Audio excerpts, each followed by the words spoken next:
গানে গানে যদি আমার মনের কথা তোমার মনের কাছে পৌঁছে যায়। হ্যাঁ, গতকাল ছিল 14ই আগস্ট, ধূমকেতু রিলিজের দিন। তাই সময় নষ্ট না করে দুপুর দুপুর চললাম ফার্স্ট ডে ফার্স্ট শো দেখতে। দেবের ছবি এর আগে আমি অনেকবার দেখেছি, বাট এই রকম সিনেমা নিয়ে এত উন্মাদনা উচ্ছ্বাস এর আগে আমি কখনোই দেখিনি। যেন এক উৎসব চলছে। সিনেমা তো দেখলাম, এবার আমার চোখে কেমন লেগেছে সেটা বলি। এর আগে দেবের প্রোডাকশনের প্রত্যেকটি সিনেমা আমার দেখা।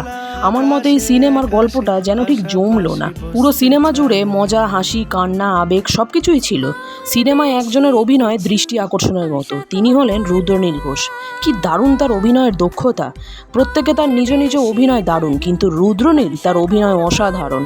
আর গানগুলো নিয়ে তো কোনো কথাই হবে না। সবশেষে এটাই বলবো, এত বছর পরে রিলিজ হওয়া সেরা জুটির সিনেমা টিকিট কেটে একবার দেখা যেতেই পারে, কিন্তু দেবের ইদানিং সিনেমাগুলো দেখার পর ধূমকেতু দেখে ঠিক পয়সা উসুল হলো না।